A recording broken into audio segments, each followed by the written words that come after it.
The date is February 5th, 2014, and today Rusty Rozzelle is talking with Neil Todd and Mary Newsom at the Hallmarkle Center in Charlotte, North Carolina, regarding the surface water and especially the creeks of Charlotte, North Carolina. Okay, go ahead. Go ahead and answer that question. Yeah, with the Why are Rozzelle you question. Rozzelle and Yeah. the road is Rozzelle? Well, the spelling of the name and the pronunciation has changed many times through history, since as far back as we can go. So, don't really know why. I don't know why the name spelling got changed, but I guess that's fairly common in last names. But probably the road is actually supposed to be Rozzelle, Rozzelle's Ferry Road. I doubt the pronunciation changed. It doesn't look right to people that aren't Rozzelles. It looks like it ought to be Rozzles, so that's why people pronounce it that way, I guess. But even I pronounce it Rozzles because it sounds better. But it is named after my family that ran a ferry there across the Catawba from the 1700s through to about the 1930s. Wow. Yeah, wow. Okay, I'll start with my first question, and it's you work for Charlotte Stormwater Service? Charlotte Mecklenburg Stormwater Services, and I manage the Mecklenburg County Water Quality Program. Okay, and what exactly do you do here, and when did you start working for the department? Yeah. The purpose of the Mecklenburg County Water Quality Program is to protect and restore the quality and usability of our surface water resources. And we've got a staff of 30, and we do a lot of different things because there's a lot of different things you got to do in order to achieve that goal. And I actually started working for Mecklenburg County in the environmental protection field in 1980, just April of 80, so it's almost 34 years. And I've been managing the water quality program since 84, so it's been 30 years. How and when did you first become interested in the creeks? Oh, far back as I can remember, this is what I wanted to do, even when I was a very, very little feller and was playing in the Catawba River. And I always wanted to try to protect it, and here I am.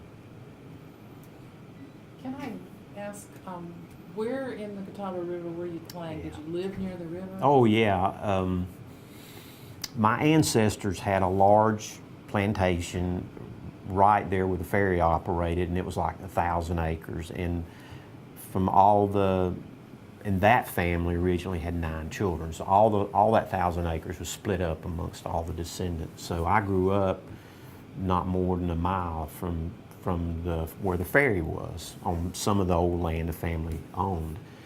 And so I would swim and play and water ski in Mountain Island Lake. I spent my whole life doing that. So I've known it was beautiful since I was far back as I can remember, although a lot of people are just now discovering it. So I've fell in love with it then, and I've always wanted to try to protect it, and that's, I think, one of the reasons why I'm here. Did you ever worry about the water quality then when you were a kid, or your parents or anybody? Oh yeah, that was back in the 60s, which is sort of the environmental movement was kind of gaining steam back then. That was before the adoption of the Clean Water Act, but that was in the era where people kind of started waking up to how sensitive the environment really was and what we need to do to protect it. So I kind of grew up during all that, and so I think that kind of fueled my desires to do something to protect the lake. Can you kind of expand on that and maybe tell me a little about when the water quality and the health of the creeks really became a prevalent issue in Mecklenburg County? Right. It really, when you probably right after World War II is when problems started to become evident. And after World War II, Charlotte became a pretty popular place to live. Prior to that, we'd had our growth spurts. But after World War II, a lot of fellas coming back from the war settled in and around Charlotte. We sort of developed kind of a suburban area, and a lot of the existing sewer systems, the pipes, were undersized. And a lot of that raw sewage ended up spilling out of this pipe and into the creek. And a lot of our creeks began to smell like raw sewage. And there was a lot of complaints. And if you go back, there was a series of articles done in the Old Charlotte News back in September of 1969, and the writer of those articles made reference to just how bad it was, and it was really bad. There was no fish in the creek, it smelled like raw sewage. A lot of the citizens were calling their elected officials and complaining, and all of that ultimately ended up giving birth to the water quality program, which the purpose of the program was to try to get the sewage out of the creek and clean the water up. What were some of the earliest programs for restoring and cleaning the creeks? Well, initially what we tried to do back, the program really started in December of 69, January of 70, and the first thing we did, they did, I wasn't here then, but the first thing they did was to try to find out where all this raw sewage was coming from. And in order to do that, they started walking creeks. They walked creeks and they identified where the sources of pollution were, and they worked to try to eliminate those sources. And that ended up ultimately leading to the adoption of some regulations, because they found out people weren't going to voluntarily spend a bunch of money to get the sewer out of the creeks. And again, remember, this is before the Clean Water Act. So there was a state water pollution control ordinance, but no local ordinance. So in the early 70s, we adopted a local water pollution control ordinance, and they would enforce that ordinance and get people to eliminate the discharges to the creeks. And there were hundreds of them, probably thousands of them, and I've even got some of those old files. There was a water pollution control board that you could appeal to, and there was a lot of work that was done in the early, up until really around the late 70s, that resulted in really making a big difference. Early on, I hate to use the word easy, it wasn't easy, but the problems were a little more obvious back then than I think they are now. Although we still have some folks that dump things in the creeks and in the storm drains that lead to the creeks. Back then, it was pretty much prevalent everywhere in the inner city. People would dump the wastewater from wash bays in their garages into the creek. People with straight pipe sewage. Manufacturing companies were straight piping their industrial waste into creeks. And there was just a lot of that going on. And it wasn't just in Charlotte, really all over the country back then. Was dredging and channeling the creeks, was that considered pollution or detrimental during the 70s when all that was going on? No, back in the early days meaning prior to the 80s, dredging creeks, straightening creeks, and putting rocks along the banks of creeks, clearing all the vegetation off the banks of creeks was seen as a good thing. And back then, it was thought that by doing that, you would decrease flooding. The thought was that if you make the channel straight and you remove all the vegetative obstructions along the channel, the water will move out faster and your flooding problems will be less. Well, water moving out faster depends on what's downstream as much as it does what's in the channel. And so it wasn't long until we realized that really what we were doing was destroying the aquatic habitat and the actual environment in and around the stream. And in the 80s, that practice kind of fell away. And of course today, you have to get many permits as long as your arm just to be able to consider doing that type of work. But we've still got a lot of those old straightened and rocked channels around. And actually now what we do, we go in and we put the bends back in the creek, we pull the rocks out and plant trees, so we're trying to take it back to the way it was before we supposedly fixed it, which is interesting. From those early programs with the, trying to clean up and restoring the creeks, what were some major improvements seen? Were there any improvements? Oh yeah, I think from the early 70s, well, probably about the mid 70s up to the late 70s, and then even on into the early 80s, there was a lot of pollution problems that were eliminated. There were a lot of manufacturing companies. There was a lot of homes and businesses that were dumping raw sewage and wastewater into the creeks. And right around the early 70s too is when Charlotte-Mecklenburg Utilities was set up. And they, of course, are the ones that own and operate the sewer system. The sewer system, which, as I said before, we were getting all these leaks into the creek. And they began to invest a lot of money in improving their infrastructure. They're putting in larger pipes, expanding their wastewater treatment plants. So all of those things, you know, the county trying to identify and eliminate pollution sources, Charlotte-Mecklenburg Utilities investing money in the infrastructure, improving the sewer collection and treatment system. All of those things combined through the 70s on into the early 80s and even the 90s made a tremendous difference in water quality in the inner city in particular. In '69, the articles make reference to, I think there's actually one of the captions is, "Catch any fish in sugar, you can forget about it." And they hired a professor, Dr. Minhenick, out of what was then, I think, the old Charlotte College, or just right after UNCC was set up, to come out and see if he could find anything living in these creeks that had all this raw sewage, and he didn't. He found cigarette butts and the old zip tops to drink cans, but no fish. And in the 80s, we saw those fish coming back. And today, those same streams that in the 60s were completely void of aquatic life now have quite a bit of aquatic life in them. So it is definitely a success story. But what we've seen happen, a lot of our inner city streams are a lot cleaner, but because we've sprawled, we've got a lot more urban sprawl out into the outlying areas of the county, those streams have gotten dirtier. And now we're faced with the challenge of stormwater pollution and non-point source pollutants that is really hard to address. Any particular failures that you can think of that just didn't work? Failures.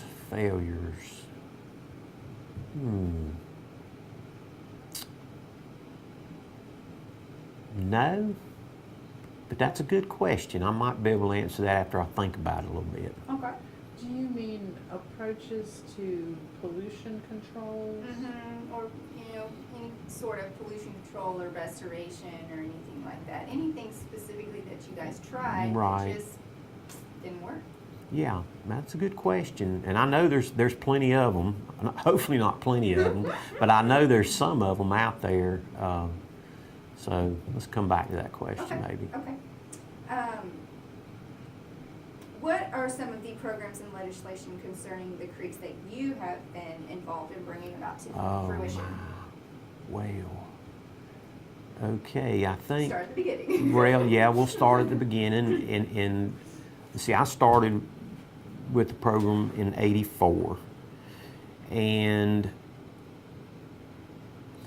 when I came on in '84, we had the state, which had a water quality program, and the state had numerous regulations dealing with water quality. And then we had our local ordinance. Well, basically, the state trumped our local ordinance. They had the regulatory authority, but we had the staff. The state staff was in Mooresville, it still is. And we had people here in Charlotte we had the staffing, and we wanted to try to do more to protect the water quality here. So one of the first things that we did was entered into a memorandum of understanding with the state, whereby we would be sort of their eyes and ears here locally. We would draft up notices of violations and reports that we would then send up there, and then they would take the necessary enforcement action to get the problem resolved. And we would follow up and make sure the pollution sources were eliminated and water quality restored. So we kind of became their eyes and ears here. And that was in '86. And then... Was that stormwater services? Back then, stormwater services in '86 did not exist. Okay. that was, back then we were in what was called environmental health. It was called, the Mecklenburg County, it was called the Environmental Health Department. And that's where water quality resided then. Okay. And then in, I believe it was 86 or between 86 and 89, the environmental health functions split out of the purest environmental functions like air and water, separated out from the food and lodging and pools permitting program, and we set up what was called the Mecklenburg County Department of Environmental Protection, or MECDEP, MCDEP, the acronym. And we became a separate department apart from environmental health, and environmental health went over and became part of the health department. And under MECDEP, one of the very first things that we did was we began to focus on our drinking water supply reservoirs, particularly Mountain Island Lake, which this was in the 1980s. We were getting all of our drinking water at that time out of Mountain Island Lake. But really there was nothing special that was being done locally to protect that water supply from pollution. So we spent a lot of time, really 4 years. We hired a consultant who went out there and did a study for us, identifying things that we could do to protect that lake from pollution sources. A lot of it non-point source pollution, and these are the pollutants that run off the ground surface when it rains.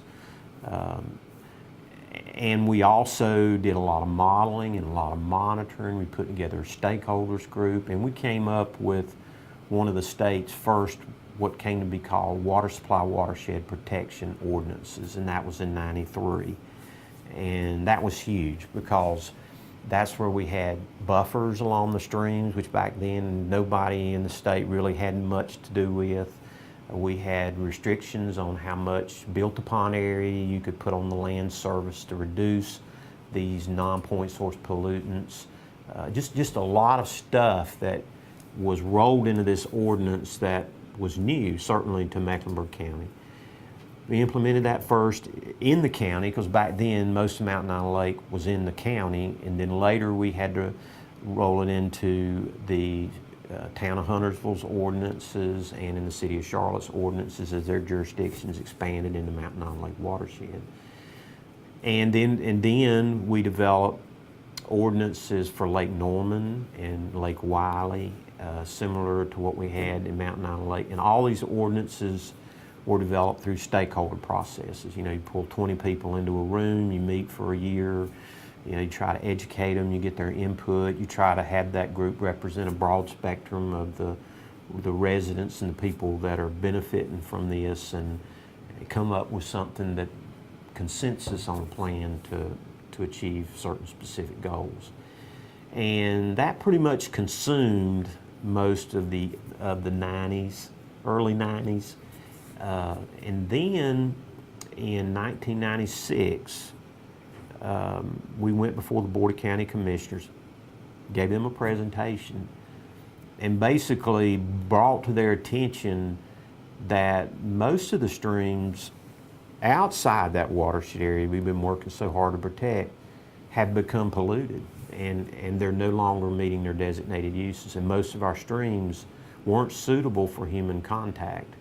And it struck a chord with the board, and they became very interested in it, and they adopted this community's first creek use policy, which basically said, and it was a policy adopted by the board, and it said that they wanted all the surface waters in Mecklenburg County to be suitable for prolonged human body contact and to be supportive of recreation.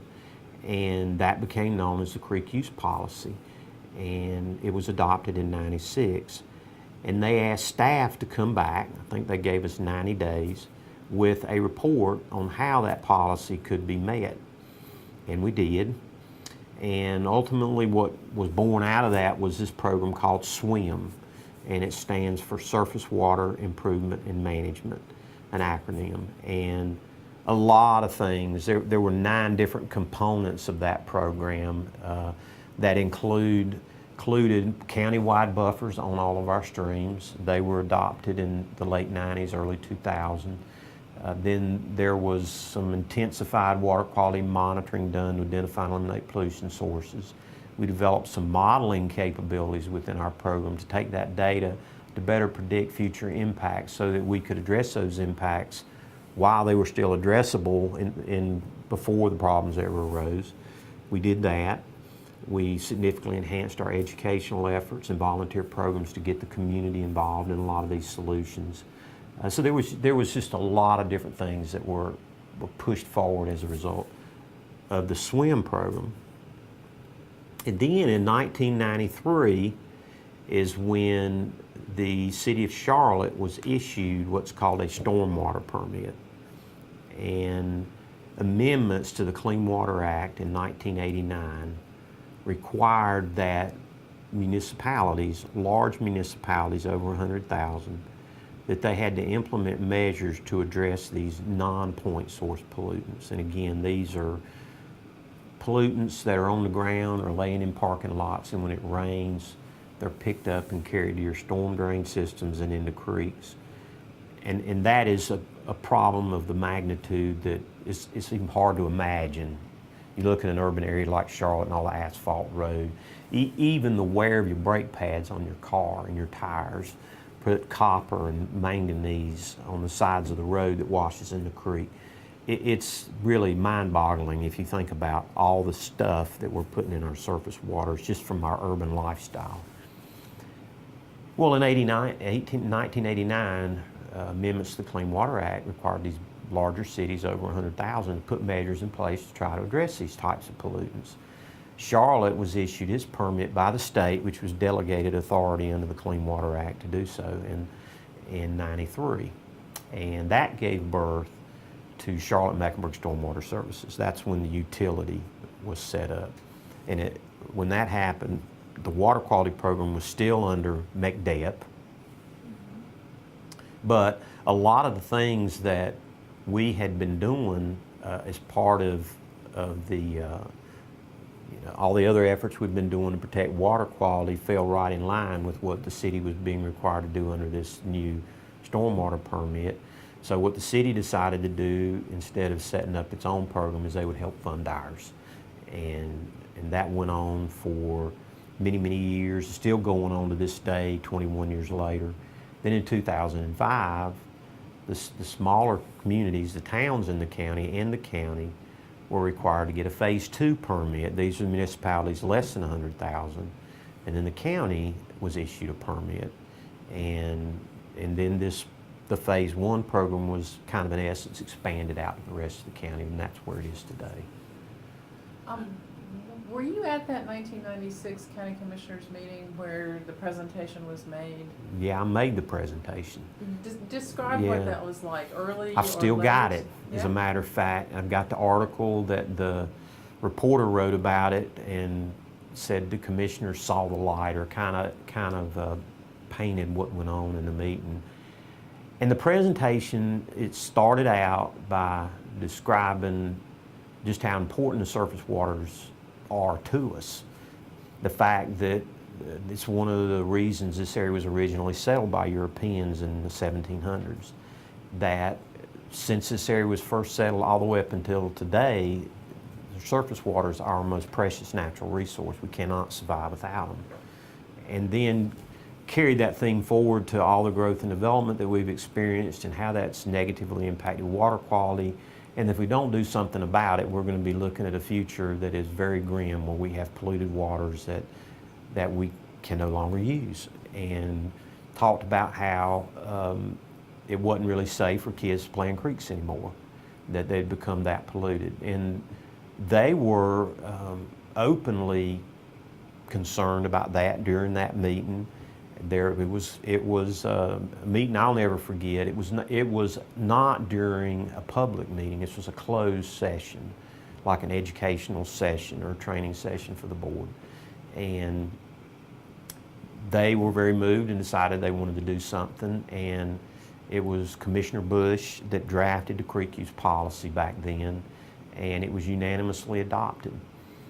And that's kind of what got things, I think, moving forward with the county on a lot of these larger issues about water quality.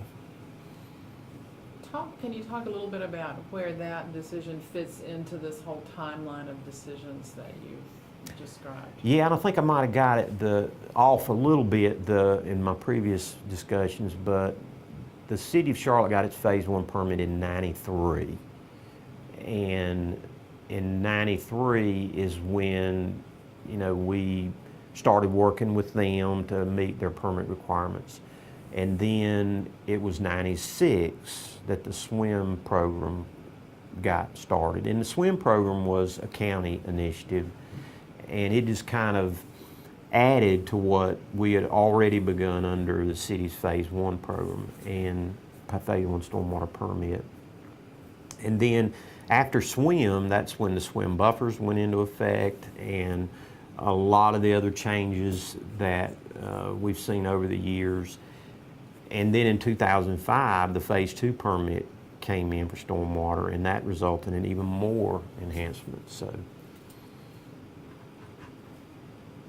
Did you want to add your story about the guy who brought up swim? Oh, you mean Tom Bush?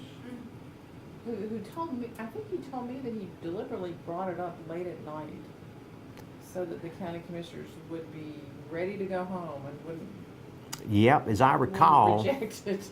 after that meeting where the presentation was made to the board, that, as I said, that was during it's not a closed session. There were reporters in there, but it was not their normal, as well as I recall, it was not, they weren't in the meeting chamber. They were up on the second floor, and it was a big meeting room, and so it wasn't one of their normal meetings.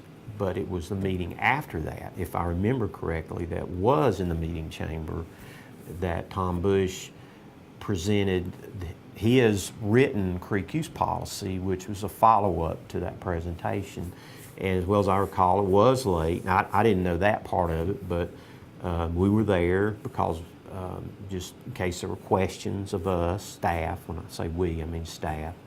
And Tom Bush had the creek use policy written out and gave it to the board. They read it and he read it, and it got approved. And I think we just kind of were in awe that it happened, because I mean we knew he had made staff aware he was going to do it, and I'm pretty sure that he gave it to us in advance so that we could review or look at the language and be aware of what he was going to do. But I think we were all kind of shocked that it was very little discussion and it was like adopted, and that was it. And then the next thing was, staff, you got 90 days to tell us what we need to do to meet this creek use policy. It's a very rare thing, I think. I don't know that I've ever seen anything quite like it. I'm sure it happens, but not in my small little world. Do you think the county commissioners understood the magnitude of what they had just adopted?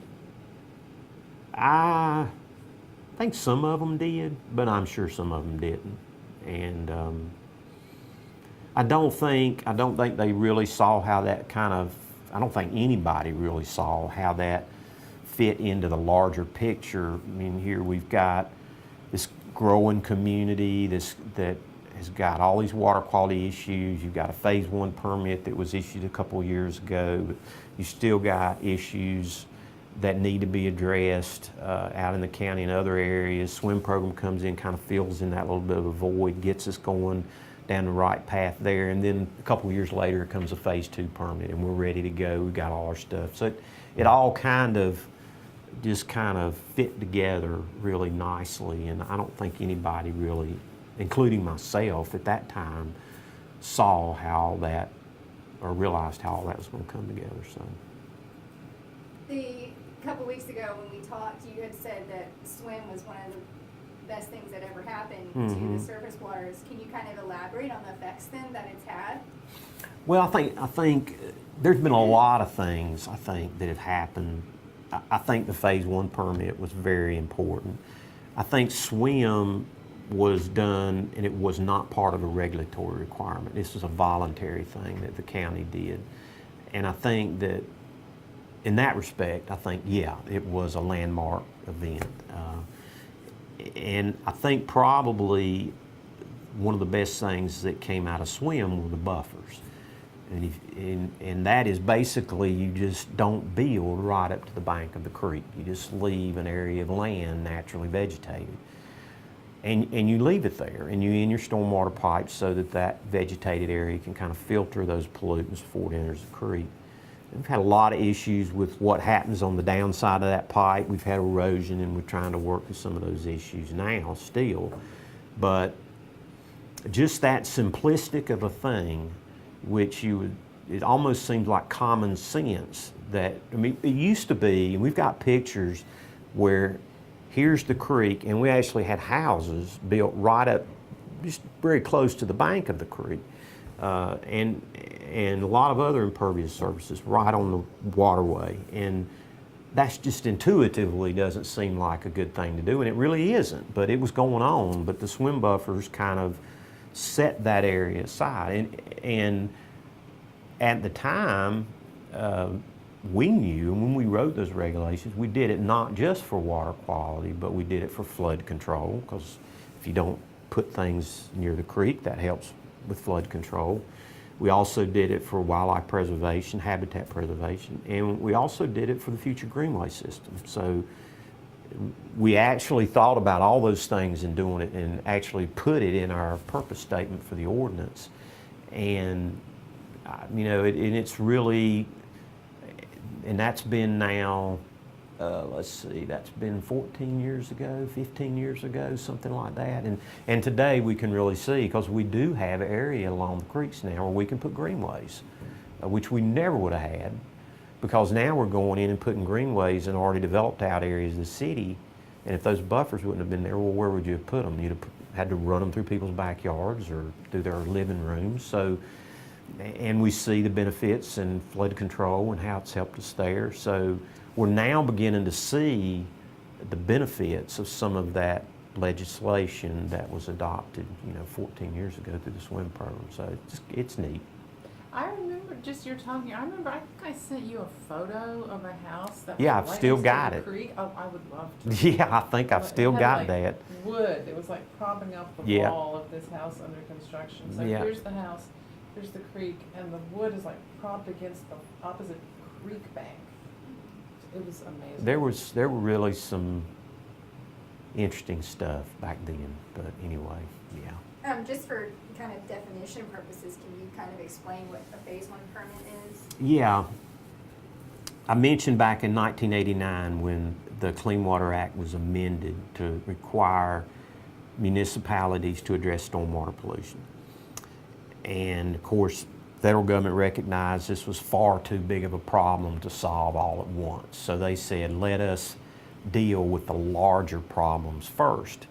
And so they broke that permitting, and actually what happened is they set up a permitting process where these cities had to get a permit, and as part of the permit they had to lay out the steps they were going to take to minimize these stormwater pollutants or the non-point source pollutants.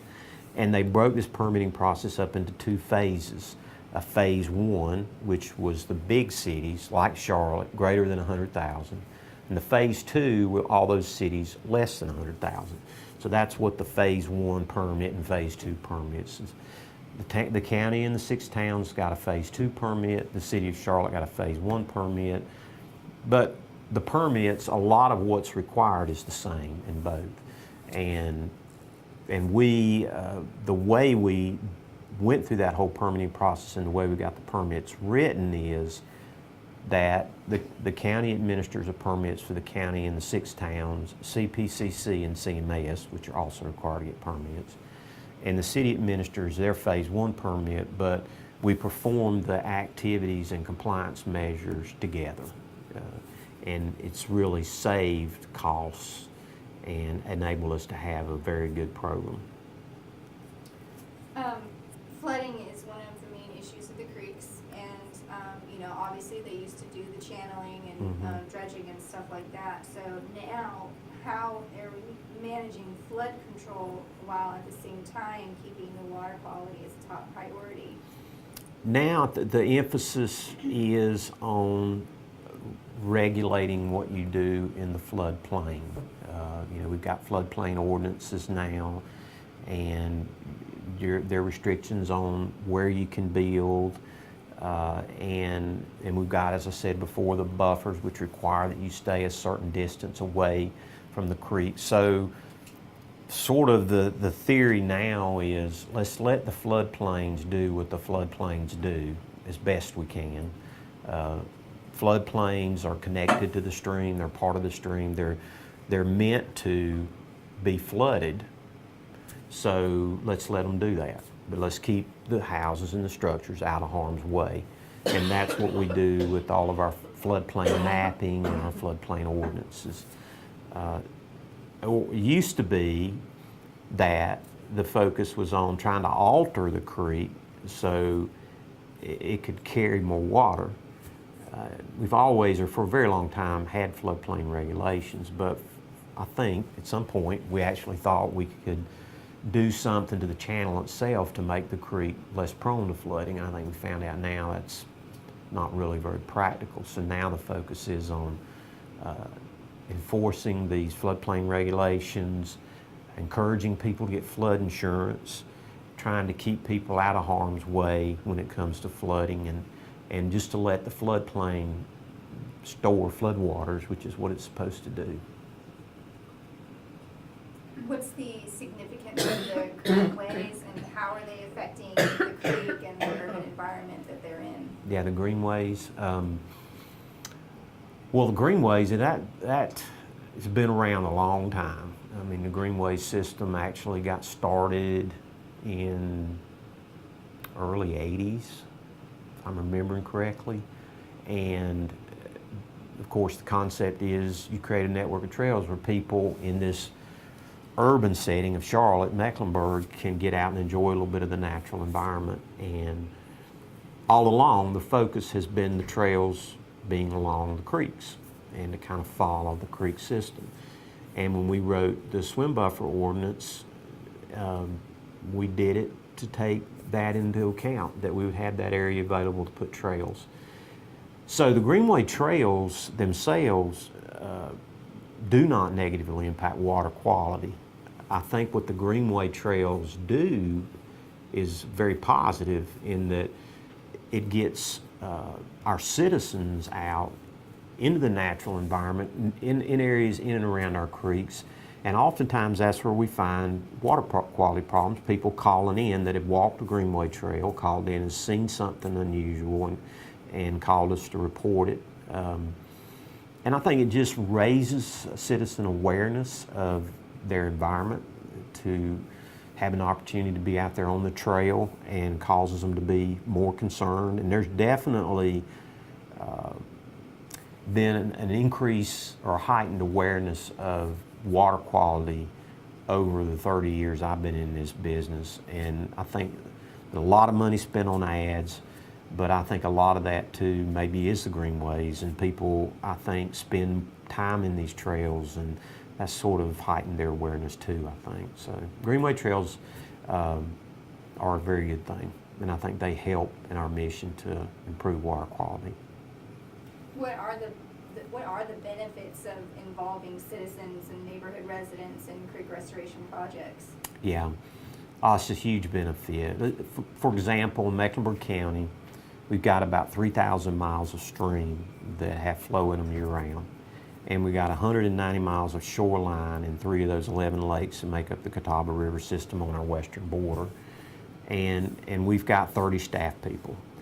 So what's that? 100 miles of staff person? How in the world can one staff person keep up with 100 miles of creek? So we can't see everything that goes on, but we've got over 900,000 people that live in Charlotte and Mecklenburg. So if we can educate people on the importance of water quality, kind of get them on board to our mission, and then educate them on what water pollution is and how to report it, then you see a lot of the problems taken care of with that. They become our eyes and ears. And then once we know where to concentrate our resources, we can get out there and address the pollution problems, eliminate it, and restore water quality. So that's really where the citizens play a huge part. But we've got volunteer programs where they can become actively involved in water quality restoration efforts like Adopt a Stream, where they walk stream channels and remove trash, storm drain marking, where they mark storm drain hoods, drains to creek, do not dump, and we've got buffer restoration where they go out and plant trees in the buffers. We've got programs where they actually help us plant stream banks with willows to help provide shade for the creek to improve water quality. So all of that stuff, I mean, there's no way that we can make any kind of improvement in water quality without the citizens being very much involved. It's just way too big of a problem to do otherwise. Wow. What are some of the obstacles that you and others, before you have run into trying to protect and restore the creeks? The biggest obstacle is urbanization. I mean, it's kind of, that's what cities do, and that's what cities are, urban areas. But it's that very urban environment that makes it so hard to protect water quality. It's always trying to reach a compromise with the development community. They're limited on what they can do. They've got to provide affordable housing, so they have to be able to develop to a certain density, and they have to be able to make a profit. And I certainly understand that, and I've met and talked with hundreds of developers over the years, and I sympathize with their plight. But at the same time, you've got to have clean water. So where is the balance? How do you have both at the same time? And that is what is really, really hard. And that's been a struggle ever since I took this job 30 years ago, and it continues to be a struggle because clean water, like anything else that's worthwhile, costs a lot of money. But it's really not something that we can be without. But you have to reach a balance with the urban environment that we live in. It's a difficult balance to achieve. And so you're always negotiating, changing this, changing that to try to achieve that balance. That's the most difficult thing. How different do you think that whole, I guess, political and policy juggling act would be if all of our creeks didn't drain into the water supplies of cities in another state? I think it'd definitely be difficult, sure. I think that is a high priority, is trying to protect each other's water supplies. And that's a major incentive. And I think, politicians each have their own take on that, and each have their own goals with regards to protecting the environment. And that changes with the political, with every election, that landscape changes a little bit.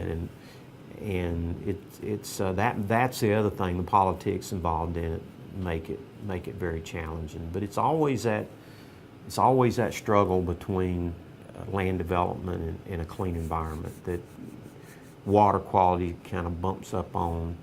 I mean, it's just is what it is. And but if you don't have development, if you don't have urbanization, you don't have the economy that we have. So it's all about a balance.